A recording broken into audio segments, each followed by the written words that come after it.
Alhamdulillah, alhamdulillah, wa farajallah. Salam sejahtera untuk kita semua, untuk saudara-saudara saya yang beragama non-muslim. Hari ini hadir juga yang saya hormati Kiai Abdul Razak. Beliau jauh-jauh, nggak main-main, datang dari Sumedang, ya. Terus kemudian ada Yai Alawi, beliau datang dari Bandung. Yai Alawi ini kalau dengan sering melihat di YouTube itu kan ada Yai Madudi. Nah, ada Yai Alawi yang lebih alim. Nah, itu beliau hadir juga di sini untuk memastikan kenapa sih topik ini kok rame gitu. Nah, beliau tidak mau salah dalam menafsirkan karena bermula itu berawal dari pemahaman tidak mengertinya apa itu PSN.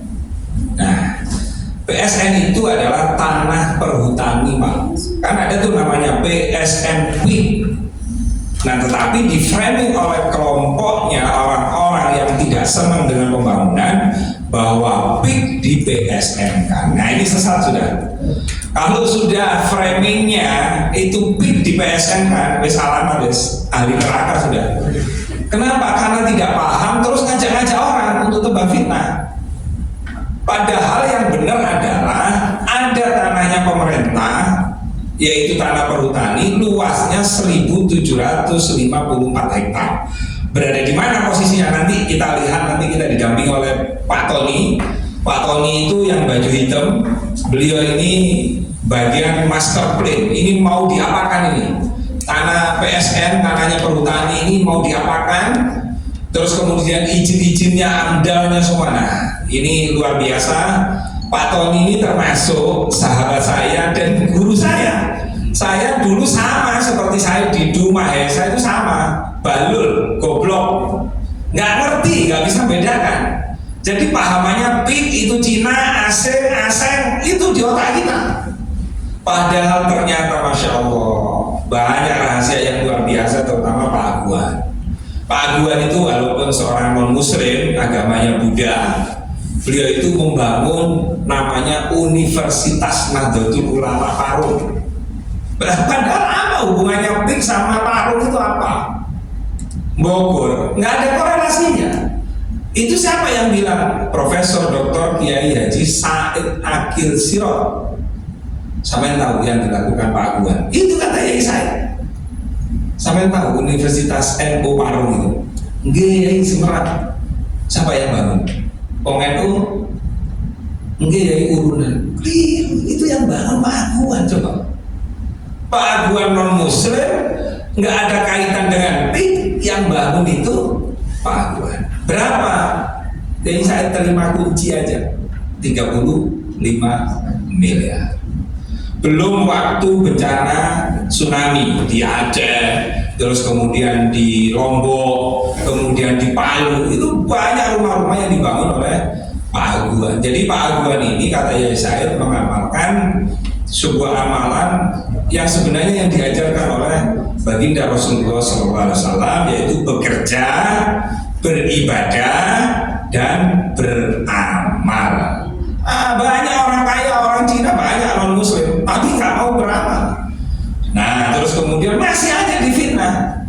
Pak Aguan katanya dalam memperoleh tanah itu gusur ratusan masjid. Saya debat itu sama pengacaranya HTI yang perempuan itu. Saya minta di mana masjid yang dirobohkan? Di mana musola yang dirobohkan? Di mana? Nggak bisa sebut. Padahal Pak Aguan itu berdasarkan data yang kami peroleh dari Pak Tony, itu ada 24 masjid dan musola. Padahal proyek PIK 2 yang dengan berdiri di sini itu masih 20% bangunannya. Nah, kalau ini 50%, maka yang namanya masjid musola itu akan lebih banyak daripada 24. Belum. Nah, ini teman-teman non muslim nih, tiap bangun gereja yang ada di PIK ini, PIK ngasih aturan, Pak Aguan ngasih aturan, wajib teman-teman gereja membangunkan musola. Kenapa? Karena OB-nya, satpamnya orang-orang Islam, gitu loh. Jadi jenengan hadir, Yai Rosa kesini, Yai Alawi kesini, kemudian ini Pak Ari Gumilar ini, siapa yang nggak tahu Pak Ari Gumilar ini? Orang kaya, orang tajir melintir, masjidnya banyak. Pak Ari Gumilar, tepuk tangan untuk Pak Ari Gumilar. Saya berharap Pak Ari Gumilar ke jamaahnya bahwa PIK 1, PIK 2 ini terbuka untuk semua agama. Jenengan malah kalau ke pantai 1, ke pantai Pasir Putih, ke Aloha atau ke Patung Naga, itu banyak yang berjilbab banyak ke sana.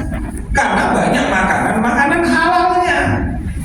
Loh, orang pengusaha non muslim itu Pak, saya pernah ketemu nih sama orang yang dipercaya untuk mengelola mal-mal. Mas, pengusaha non muslim yang bodoh adalah dia tidak mau membangun musola atau masjid di setiap lantai. Jadi nggak masuk akal kalau seorang non muslim bangun tempat musola, bangun tempat mal atau tempat seperti wisata, dia nggak mengedepankan bangun tempat ibadah yang dimana itu pelanggannya lebih banyak daripada muslim. Jadi pakai logika itu aja. Jadi jangan kalau ada fitnah di TikTok, di YouTube yang menyangkut lawan. Saya jujur aja, berkat saya kenal Pak Tony, berkat saya membela PIK dan Pak Aguan, alhamdulillah saya dikenal, banyak hadir ke televisi. Kadang saya dapat berita masukan dari Pak Yai Jazuli. Pak Yai Jazuli ini bukan orang sembarangan, beliau ini staf khususnya gubernur, PJ Gubernur Banten waktu Pak Al-Mutabar. Tepuk tangan untuk beliau Pak Yai Jazuli. Beliau juga dihujat oleh kelompok-kelompok yang mereka nggak paham, nggak ngerti, tapi ngeyel model-model Mahesa itu. Terus saya melayani sama mereka, orang tangan aja nggak punya kok dia. Paham ya? Nah, ini untuk lebih singkatnya biar diterangkan sama Mas Tony. Ya, kalau Mas Tony yang terangkan, beliau jauh lebih detail. Kalau saya wacana lebih luas. Alhamdulillah, saya juga mengumpulkan kiai-kiai. Saya disuruh Yai Said. Waktu itu di Banten di Istana Nelayan, saya kenal Yai Jazuli. Jadi barokahnya luar biasa. Memang saya dituduh macam-macam, dituduh anteknya Cino, anjingnya Aguan, jongosnya Aguan. Saya alhamdulillah masih untung saya jadi jongosnya Pak Aguan daripada jongosnya saya hidup. Betul. Kenapa? Pak Aguan orang baik kok. Dia non muslim tapi perilakunya mengajarkan apa yang diajarkan oleh Rasulullah. Gitu ya. Saya berharap Yai Rozak, Yai Alawi nanti berkenan ngisi ceramah khutbah Jumat, karena di sini membutuhkan sekali. Belum nanti Masjid Agung PIK yang itu dibangun di Taman Bineka. Lupa Aguan itu Pak nggak mikir keuntungan. Dia membangun Taman Bineka. Apa itu Taman Bineka? Bangun gereja, bangun wihara, bangun kelenteng, bangun masjid. Nah, karena masjid itu orang Islam itu lebih banyak di Indonesia, akhirnya Pak Aguan mengkhususkan membangun masjid di tanah yang lebih luas, namanya Masjid Agung PIK. Nah, tapi kalau hari Jumat yang diresmikan Menteri Agama pencanangannya itu Masjid Al-Ikhlas di Pulau Reklamasi C. Nah, untuk urusan pagar laut tidak ada kaitan dengan PIK, baik PIK 1 maupun PIK 2 ya. Sekarang alhamdulillah sahamnya PIK PANI melonjak drastis. Setelah dihajar, difitnah, dimaki, dihina, dihujat. Ya Allah, kalau mau ngangkat derajatnya macam-macam. Kalau tidak ada masalah, tidak ada konflik, mungkin Yai Alawi dan Yai Rozak nggak kesini. Ya, betul ya? Gitu. Jadi gitu ya. Kita dengarkan penjelasan dari Mas Tony. Mas Tony ini guru saya, jujur. Guru saya belajar tentang apa itu PSMT dan apa itu proyek PIK. Terima kasih Mas Tony. Monggo saya aturkan tepuk tangannya dong untuk Pak Tony. Saudara semua yang ada di tempat ini. Terima kasih pula kepada Gus Wahid yang memberikan kesempatan kami untuk bisa silaturahmi di sini. Awalnya banyak pertanyaan, tapi sudah hampir semua dijawab, plus dijawab sama beliau. Jadi urusan juga ngobrol sama Yai. Tanya apa lagi Kiai, ya sudah jelas ini. Kebetulan saya tahun 2000-an itu pernah diperbantukan di Bapeda Sumedang. Jadi baru proses Kiai ini insya Allah saya tahu tentang tata rencana sebuah perkotaan. Hampir 3 tahun saya kepada sama Pak Irman Suyatman yang telah jadi di Jakarta. Nah, itu kita pernah duduk semangat itu membahas banyak hal tentang Sumedang pada tahun 2000 sekian dan serupa lainnya. Sehingga begitu kita lihat dan kita mendengar masalah PIK 2 ini juga saya penasaran, cuman belum bisa tersalurkan penasaran saya. Qadarullah pertemuan dengan beliau.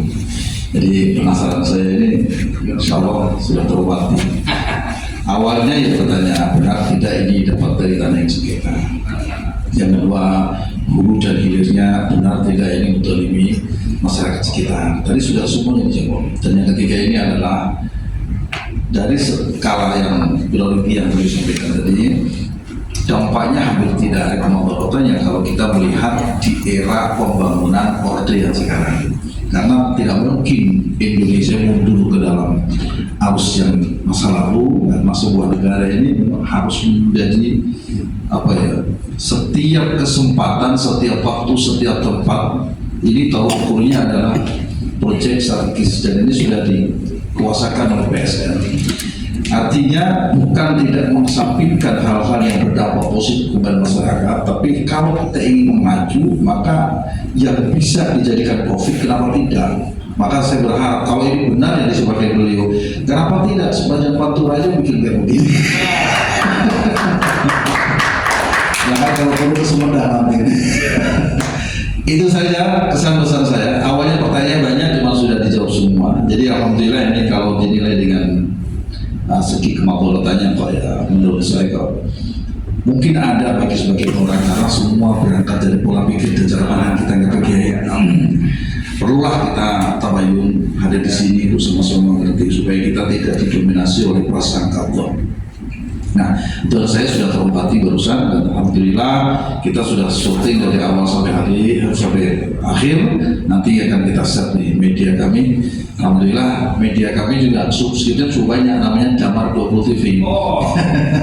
Sampai sekarang sudah ada puluhan ribu lah ya subscribe-nya, jadi kita akan share di sana supaya ini bisa diketahui oleh masyarakat khalayak ramai. Nah, Bapak Ibu sekalian dan saudara yang budiman, karena ini disebut ini yang kami dapatkan ilmu ini tentang PIK, apa itu PIK itu ya, Pantai Indah Kapuk, khususnya PIK 2. Insya Allah memberikan banyak manfaat menurut kami.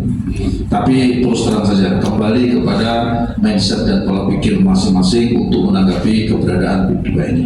Kami yang ada di sini kok ya menurut kami banyak manfaatnya, dibandingkan dengan kemadaratan. Kemadaratan pasti ada, manusia hidup ada kemadaratannya ya, apalagi yang dibangun oleh manusia.